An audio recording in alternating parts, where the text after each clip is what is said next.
Good morning guys! Kumusta tayong lahat? Nandito po pala ako ulit at magbahagi sa inyo ng mga kaunting pangyayari sa buhay natin, no?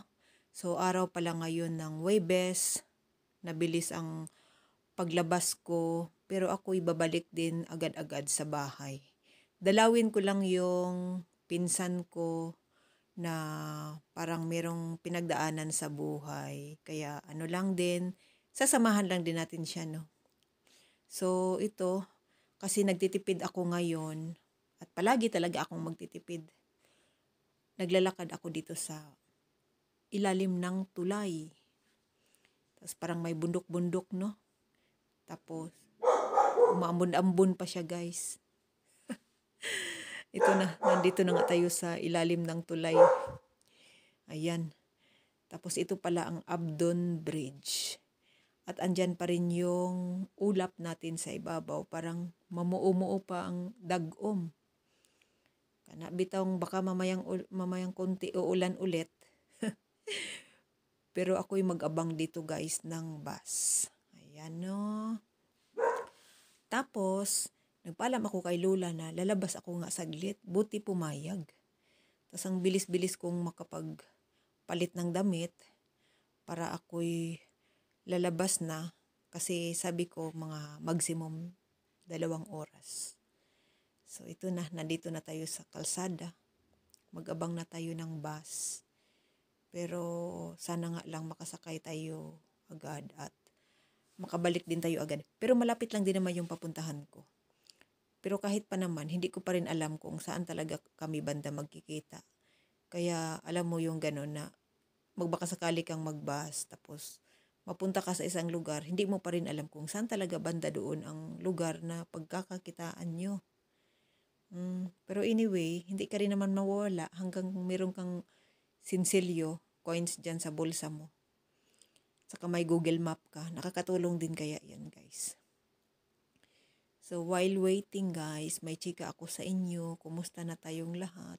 Yung life natin guys is, i-ano na lang natin no, i-mindset natin na life goes on kung anumang pangyayari sa buhay natin or kung anumang mga pagsubok. Pero wag na tayo doon sa mga palaging mag-isip ng mga pagsubok. Nandyan lang talaga yan sila guys. Ang ginagawa ko kasi ngayon guys is, kasi may kasama akong aso sa bahay. Kinakausap ko kaya yan siya. Tapos minsan sinusuklayan ko siya. Ganun lang kasi huwag tayo mag-stick doon sa mga probs na yan. Ayan na ang bus, dumaan na. But anyway, by the way, ang bus pala namin dito is merong tumatanggap ng coins, meron ding tumatanggap ng card. Yung malalaking bus na yun, yung blue na yun, kailangan bibili ka ng card at mag-ano ka doon sa card na yun, parang lagyan mo na yan siya ng pera at yun ang iano mo, parang LRT, kumbaga sa atin. Idikit mo lang doon sa harapan ng driver. Parang may TV doon. Tapos yun na yun. So, kung ano-ano nila yung pag-uusapan natin sa ngayon guys, no? Tapos, ito palang bilang OFW tayo guys, balik tayo doon sa point na pag nandito talaga tayo sa abroad, parang napagod tayo, parang gusto na nating umuwi dahil sa akala natin ay parang nakapahinga tayo doon, masaya tayo doon, kung babalik tayo sa ating pinanggalingan. Pero siguro masaya dahil nandoon yung pamilya natin. Pero ang katotohanan pala is it's not all about na nandoon magkasama kayo sa buong bubong o yung nakikita mo sila palagi. Pero at the end of the day, kailangan mo pa rin talagang may pira sa bulsa.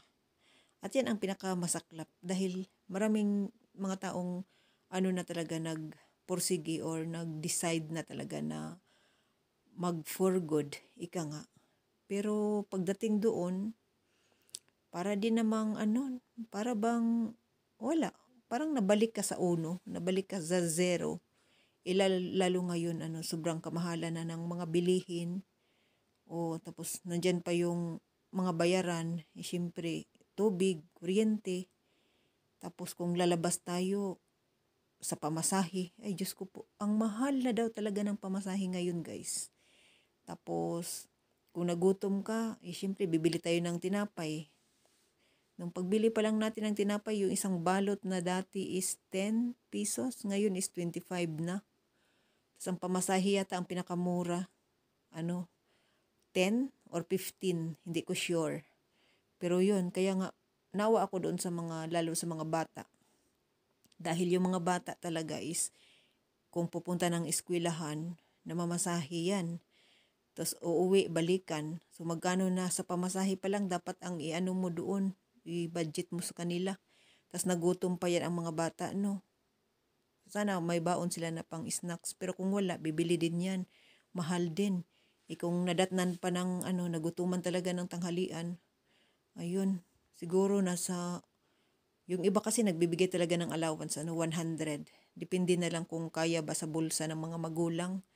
Pero yung iba din, 50. Pero yung 50, ang alam ko, hindi yan kasya. Tapos, lalo na pag college yung anak mo, ayun na talaga. Dapat talaga nasa 100 minimum yan. Kasi, ang dami yan eh. Kung college ka, minsan uwi ka sa bahay or lalabas ka dahil yung break time ng oras mo is mahaba pa. So parang gastos talaga, sobra na. Kaya nga minsan kung nasa abroad na lang din tayo, kung kaya lang din ng katawan natin, magsikap-sikap na lang din muna siguro, no?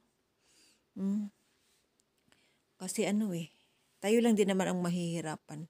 At saka wala ding tutulong sa atin, guys, kung sakali lang kung uuwi tayo sa Pinas or ganon, nag-iisa tayo, parang wala din, iwan. Walang maasahan ba? Pagdating sa pera, pagdating sa, mahirap din magsalita.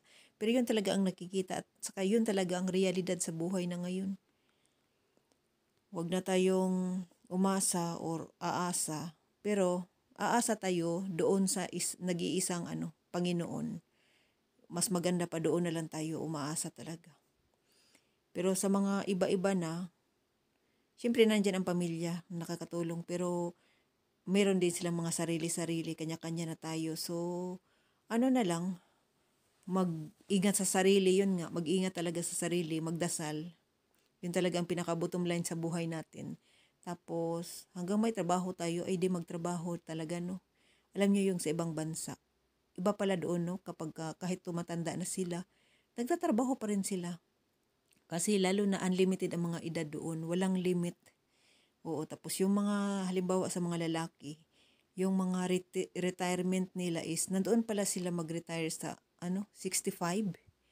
Parang ganun. Tapos kahit nag-retired na sila, patuloy pa rin silang nagtatrabaho para may extra pa rin na income. Yun ang mga mindset pala sa mga western countries like USA. Oo, tapos pati dito banda sa Europe, ganun din ang ginagawa nila. Kasi marami akong nakakausap. Sabi ko, ilang taon ka na ba? 65. Yung iba nga mag-70. Pero nandoon pa rin sila sa point na nag-retired na pala daw sila, pero tuloy-tuloy pa rin ang nila, yung pagtatrabaho, kasi yun nga, mahal ang mga bilihin at saka yung mga bills mahal din. Tapos matuwa man daw yun sila kapag kasi si bagong presidente na ngayon ang nakaupo, kasi baka bababa daw, sabi ng taga-party ng western country. Ganoon ang pagkasabi nila. Pero dito naman din banda sa Europe, ganun din, pupareho lang din ang mga kwento nila. 65 ang edad yata na mag-retired. Tapos tuloy-tuloy pa rin silang magtatrabaho kasi nanghihinayan sila sa mga araw na kaya pa pala ng katawan nila. So, kikita pa rin sila kahit na nag-retired na sila, may monthly sila pension, tapos tuloy-tuloy pa rin yung trabaho nila na may sahod din sila monthly. So, ganun din, guys, ang gagawin natin, kuwanan na lang natin sila ng idea ba? Kasi wala eh. Sa buong mundo na ngayon, guys, umaangal na talaga sa sobrang kamahal ng mga bilihin. Tapos kung nangarap pa tayo mag-shopping, nako, wala palang laman ang bulsa natin. Ayun, mangarap pa tayo na magbakasyon. Agoy, saon na lang taon ng kinabuhi. So, yun lang, guys, no? Enjoy. dasal, ingat sa sarili, at saka marunong tumayo sa sarili na lang din. Ganun lang din, guys. So, bye-bye. Maraming salamat sa palaging panonood. So, kaya nga ako, nagtuloy-tuloy pa rin ako dito sa pagbablog ko kasi kumikita din kahit papano ba. So, maraming salamat. Sariling diskarte na lang, sariling sikap. Ganun lang ang buhay, guys, sa mundong ibabaw. Habang buhay, habang may hinga, may pag-asa. Ayun.